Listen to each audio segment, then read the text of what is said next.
जैसे कि मंदिर, गुरुद्वारे, इस तरह का नहीं था। और चर्च ने इन लोगों के दिमाग में धीरे धीरे, जिसका ऑब्जेक्टिव पॉलिटिकल था, पर धीरे धीरे इन लोगों के दिमाग में एक लंबे वक्त तक ये अंदर डालना शुरू किया कि मैं एक्चुअल आपको कोटेशन बताता हूं जो मेरे को बताया गया, वो ये था कि इन लोगों ने एक आइडेंटिटी क्राइसिस, इनके सामने एक अस्तित्व को लेकर क्राइसिस क्रिएट कर दी। और उनने बोला कि भाई आपका कोई रिटन लिटरेचर नहीं है, आप लोग हिंदू हो ही नहीं सकते, आप किसी देवी देवता ईश्वर को नहीं मानते, आप ब्रह्मा विष्णु महेश को नहीं मानते, आप हिंदू हो ही नहीं सकते। और वहां पे क्या था, बिकॉज देखिए आदमी क्या खाता है और क्या पीता है ये डिपेंड करता है वहां की प्रकृति क्या है, वहां की सोशो इकोनॉमिक स्टेटस क्या है, वहां की क्लाइमेटिक कंडीशंस क्या है, क्या उगता है क्या नहीं उगता है। इन लोगों ने कहना चालू किया उनसे कि आप तो गाय का मांस खाते हैं, आप हिंदू हो ही नहीं सकते, आपकी कोई भगवान ईश्वर नहीं है आपका, आप हिंदू हो ही नहीं सकते हैं। और उन्होंने कहा कि आप मुस्लिम भी नहीं हो सकते हैं क्योंकि आप लोग पोर्क भी खाते हैं, ना आपकी कोई होली बुक है जैसे कि कुरान या गीता या बाइबल, तो उन्होंने कहा आप हिंदू तो है ही नहीं। और इस तरह से धीरे धीरे एक पॉलिटिकली मैसेजिंग करके उनको डिवाइड करते करते पहले उनको कन्विंस कराया कि आप हिंदू नहीं हैं,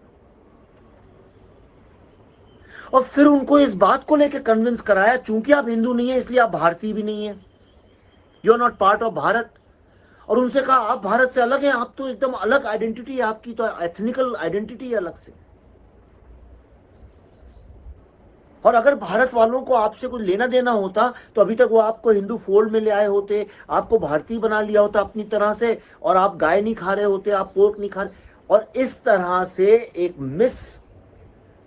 प्रोपेगेंडा करके जो इनका एक पॉलिटिकल स्ट्रेटजी रहती है, जो इनने बस्तर वगैरह में भी किया है, बाकी ट्राइबल्स के साथ सारी दुनिया में किया, भारत में नहीं किया, अफ्रीका में भी किया इनने ऑस्ट्रेलिया में भी किया है, इन्हें फिलीपींस में भी किया है, विश्व की कोई ऐसी अछूती इन्हें अमेरिका जैसी कंट्री में किया है। सब जगह की ट्राइबल कम्युनिटीज को ये बोल बोल के कि तुम तो अलग हो, इस देश के पार्ट नहीं, और उनको नेशनलिज्म से हटा के उनको एक अलग स्टेटस दे के उनको अपना वो बनाया है। और तीसरा जो इनका अटैक था, इन्होंने बोला कि तुम पूरे भारत, बाकी जो भारतवर्ष है उसकी तरह से आगे नहीं हो, क्योंकि भारतीय लोग तुमको, भारत जो है तुमको सप्रेस करता है, तुम्हारा शोषण करता है। और इनने ये जहर, नफरत और द्वेष के बीज बोए वहां पे एक organised man money and material support से, लॉजिस्टिकल,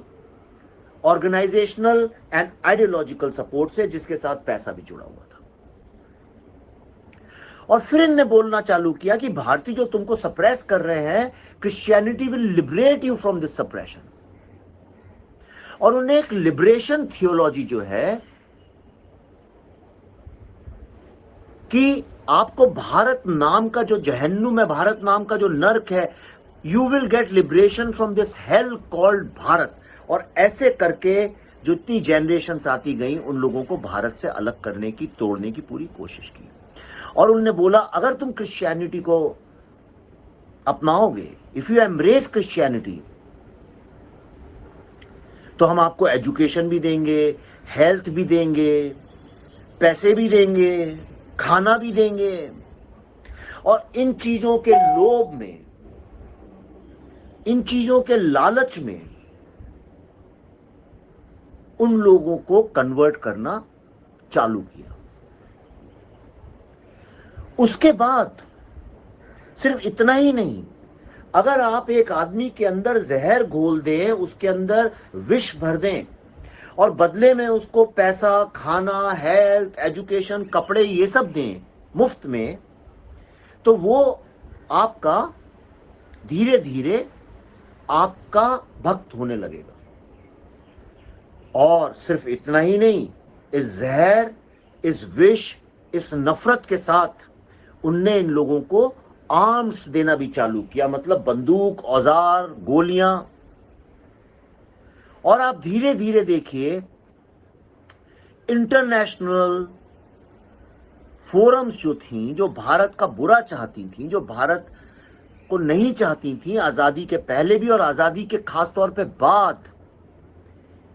इन लोगों ने तरह तरह के वहां पे डिवाइसिव, सेपरेटिस्ट और टेररिस्ट ग्रुप्स क्रिएट कर दिए, जैसे National Socialist Council of Nagaland NSCN, National Liberation Front of Tripura NLFT, HNLC Meghalaya में,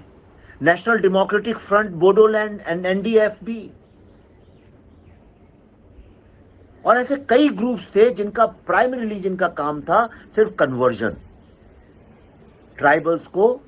किसी भी तरह से क्रिश्चियन बनाना। मैं आपको कुछ कन्वर्जन के परसेंटेज बताता हूं, आप सुन के हिल जाएंगे। अमंग्स ट्राइबल्स बता रहा हूं, असम में 30%, अरुणाचल प्रदेश में 40%, मेघालय में 70%, नागालैंड 92% एंड मिजोरम 96%, मतलब लगभग सब। त्रिपुरा में 30% और मणिपुर में 80%। ये सुन के किसी के भी रोंगटे खड़े हो सकते हैं। विश्व में और कोई ऐसा राष्ट्र नहीं है जहां पे वहां पे लोकल लोगों को